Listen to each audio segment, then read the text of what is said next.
દોસ્તો જય અલગધણી, જય અલગધણી, જય અલગધણી। દોસ્તો, હરિગુરુ સંત મહાપુરુષોની જે વાત છે, જે મૂળ નિવાસી લોકો છે ભારત દેશના, એના લક્ષમાંથી આ મનુવાદીઓએ હટાવી દીધી છે અને મનુવાદીઓ જે લોકોએ એમની કાલ્પનિક વાતો જે છે એ દરેકના હૃદય સુધી ઉતારી દેવામાં આવી છે।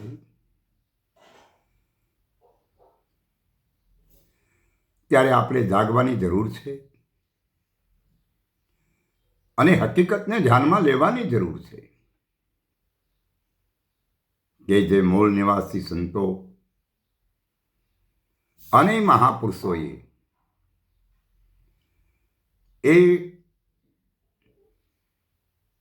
મનુવાદી લોકોનું બનાવેલું અને રચના કરેલું એક ષડયંત્ર ધર્મના નામે ચાલી રહ્યું છે, એનાથી વિમુખ, એનાથી વિપરીત મહાપુરુષોને મને અને તમને ધર્મનો રસ્તો બતાવેલો છે। તો આપણે જાગવું જરૂરી છે અને એમાંય આજે ધર્મના નામે ગુરુ બનીને જે પ્રવચનો આપતા હોય, જેમાં હું પણ આવી જાઉં, એવા દરેકને સમજવાની જરૂર છે, હરેક વાત ઉપર વિચારવાની જરૂર છે કે ખરેખર તમે ગુરુ છો? નહીં। ગુરુ વિશ્વમાં એક છે, એટલે જે ગુરુની તમે હું વાત કરીએ છીએ એ જ ગુરુની વાત વિશ્વના મહાપુરુષોએ કહી છે। ત્યારે આપણે ગુરુ બનવાની વાત ક્યાં રહી? હું તમે ગુરુ હોઈ શકીએ નહીં જ્યાં સુધી ये दृश्यमान पदार्थ के भीतर आप है, तब तक तो तुम गुरु नहीं हो ही सकते, क्योंकि व्यक्ति है और जो बात करते हो तुम वह तो गुरु की करते हो, लेकिन आप गुरु है नहीं। अपने गुरु की बात हम और तुम रखते हैं, मगर हमें और तुम्हें गुरु बनने की कोई जरूरत नहीं है। अरे समानता की जो बात करते हैं, तो फिर भी समानता भीतर में से हर एक जगहों पर होनी चाहिए, मगर ऐसा नहीं है। ऐसा नहीं है तो आप सबको विचार करना जरूरी है। जहां संतों ने कही से बात, જે વાત એવી છે, આમાં જંત્રીનો બજાવનારો કોણ છે? ઘણા મહાપુરુષોના વિડિયા હું સાંભળું છું, એમાં ઘણા મહાપુરુષો કહે છે કે આ શરીર એક જંત્રી છે। સારી વાત કહેવાય, પણ ભવાનીદાસ મહારાજનું બોલવું જે રહ્યું ને એ એવું નથી। એને તો એવું કીધું છે કે આ જંત્રીનો બજાવનાર કોણ છે? નહીં એને તત્વ, નહીં એને તાર, आप बोले से 52 बार। इस बात ये शरीर की नहीं है। एक पंच महाभूतों गुणानुवादे बनेलो आ देह की बात नहीं है, मगर फिर भी ये गुरुआ लोग जो है वो ऐसी ऐसी बातों करते हैं, फिर भी हमें कोई लेना देना नहीं है। मगर जो सुनेंगे उसके भीतर में कुछ अलग जागृति आए तो अच्छी नहीं बात। इसीलिए मैं कह रहा हूं, ये जो बात महापुरुषों ने कही है, इस बात ऐसी तरह से ही रजू करना चाहिए। उन्होंने तो कहा है जंत्री को, फिर भी जंत्री कौन है? स्पास साफ शब्दों में महाराज भवानीदास ने कहा है कि जंत्री भवानी दासनी જેને નામનો છે આધાર।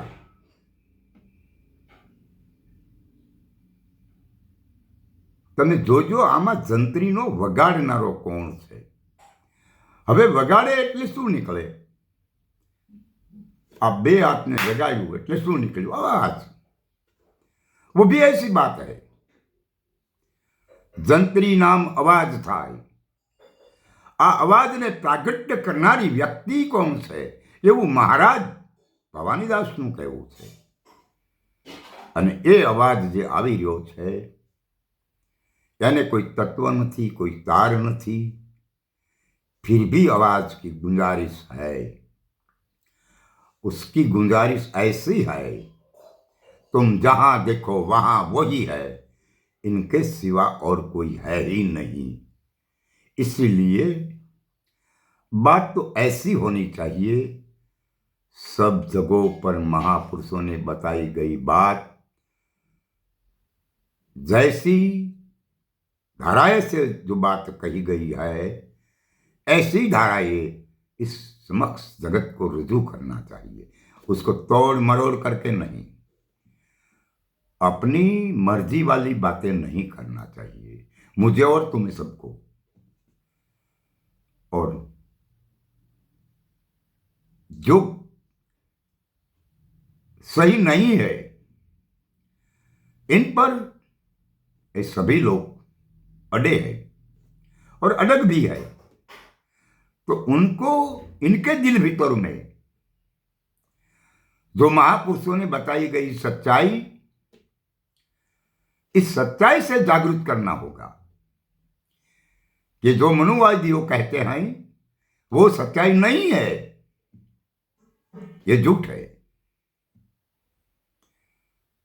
जब मनुवादियों बताते हैं देव देवी देवता और भगवान, तो वो सच्चाई नहीं है, क्योंकि इनके शास्त्रों जो है मनुवादियों का, इनमें भी बताया गया है कि कौन किसकी पूजा करते हैं और कौन सही है और कौन गलत है। इस भारत देश में गीता का बहुमान है, वही गीता में लिखा गया है, हम दौर से बोलते हैं, अब आगे भी कहा है। ये 7મા અધ્યાયમાં જ્ઞાન વિભૂતિ યોગમાં कृष्ण ने बताया है कि बुद्धिहीन लोग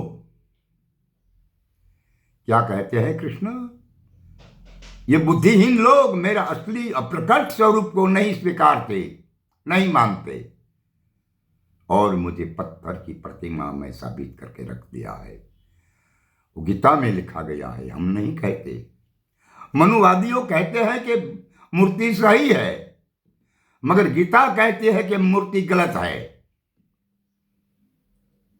गलत है इसलिए कह रहा हूं कि स्वयं कृष्ण ने कहते हैं कि मेरा असली स्वरूप जो है अप्रगट, जो प्रकट नहीं है, वहां किसी की दृष्टि नहीं है, और मुझे पत्थर की प्रतिमाओं में रख दिया है। वो प्रतिमा को रख पूजते हैं, स्वीकारते हैं, वो मुद्दे है। ऐसा कृष्ण ने गीता में लिखा है, क्योंकि उस महापुरुष कृष्ण की जो बात है, हम नहीं दिखने वाला, हम किसी को दिखता नहीं हूं, इस दृष्टि से नहीं दिखने वाला। अप्रकट जो प्रकट नहीं, एवो जे परम तत्व छू, यानी नहीं माननारा ने मूर्ख कहा से, बुद्धिहीन कहा से। तो अब तो जागना पड़ेगा। ये मनुवादियों जो बता रहे हैं वो सही नहीं है, फिर भी सही मान लिया है तो आप गलत है, आप गलत रास्ते पर जा रहे हो। इसीलिए आपको जागरूक होना चाहिए, आपको सही बात का विचार विमर्श करना होगा और ऐसे महापुरुष के पास जाइए जिनके पास सच्चाई है, और जो महापुरुष निडर हो और निडर हो, ऐसा महापुरुष जो कभी हम गुरु है ऐसा विचार भी नहीं कर सकते हैं। क्योंकि जिस वक्त तुम गुरु के समीप हो जाएंगे, इसके भीतर हो जाएंगे, तब बोलने के लिए एक शब्द नहीं बचता, कुछ नहीं है वहां बोलने के लिए। वहां चुप ही चुप रहना पड़ता है, क्योंकि वहां कुछ नहीं है, कहने के लिए कुछ नहीं है, क्योंकि वहां जाके शून्य अवकाश हो जाते हैं, सत्य ही सत्य रह जाते हैं। और तुम सत्य से विमुख नहीं हो, तुम सत्य ही सत्य हो। फिर भी उनके चरण से निकले एक किरण हो, सागर से उछले एक बूंद हो, मगर तुम बूंद नहीं हो, मगर तुम किरण नहीं हो। कब तक? जब तक वापस वहां नहीं जाओगे, तब तक।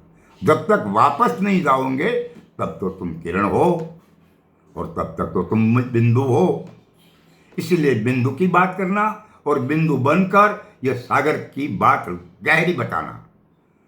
जब तक किरण प्रकाश में लीन नहीं हो जाते हैं, सूर्य में लीन नहीं हो जाते, तब तक तो तुम किरण है।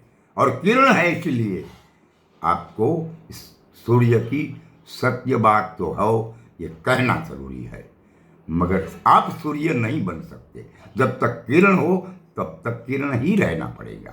इसलिए सबके साथ एक ही बात होना चाहिए कि तुम्हारे सिवा इस जगत में कौन है या कौन नहीं है, तुम कौन है या कौन नहीं हो, तुम सही हो या गलत हो।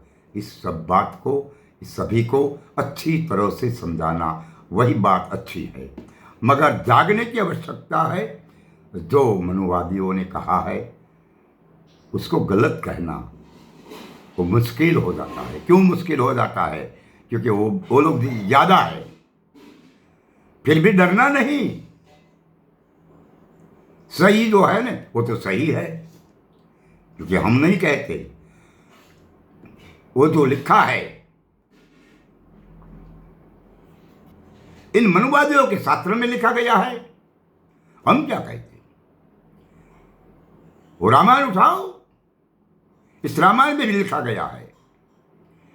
तुलसीदास महाराज कहते हैं, हमने पहले भी कह दिया है फिर भी आज कहता हूं। तुलसीदास महाराज रामायण के मातम में लिख के देते हैं और कहते हैं, ये सगुण ब्रह्म राम और निर्गुण ब्रह्म राम, इन दोनों से बड़ा है एक नाम।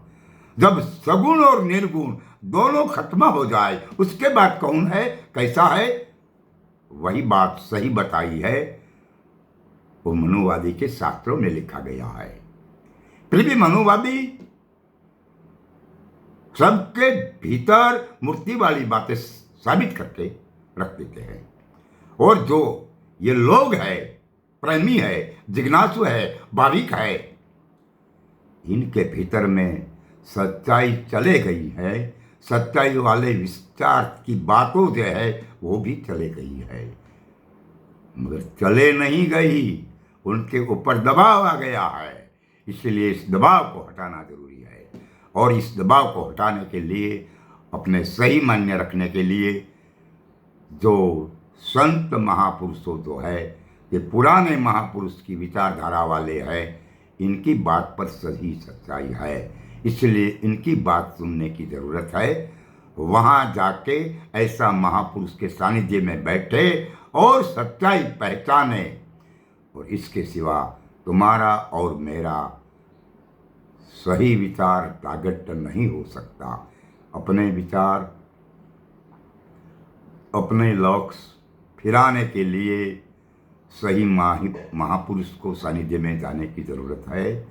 ये मनुवादियों की विचारधारा से बाहर निकलिए और संत महापुरुषों की जो विचारधारा है, जो बौद्धिक विचारधारा है, वहाँ ऐसे महापुरुष के सानिध्य में जाना ये आवश्यक है। इसीलिए बौद्धिक महापुरुष तो जो है, जिन्होंने भीतर में कभी ऐसा विचार नहीं हो कि हम गुरु है और तुम शिष्य है, ऐसी बात नहीं है।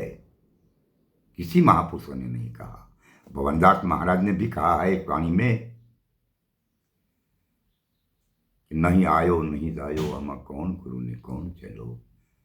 यही गुरु महाराज, तुम जो बात करते हैं ना, वो बात नाद से पारा है, बूंद से पारा है। वो बात आई नहीं है, वो बात जाएगा भी नहीं, वो तो थी और रही और रहेंगे। इस बात पर हमें और तुम्हें सबको विचार करना जरूरी है। अच्छी बात है वो जाने के लिए और वो समझने के लिए। इसीलिए आप बौद्धिक विचारधारा वाले संत हो कोई, इसके पास जाइए और वहाँ जाए के अपना विचार विमर्श कीजिए और सच्चाई को पहचानिए। यही मेरी आप सबको गुजारिश है। अब समय आएगा तो आगे की बात फिर से कहेंगा। अब तक मैं आप सबके पास से रजा लेता हूँ और चलिए, जय अलख धनी, जय अलख धनी, जय अलख धनी।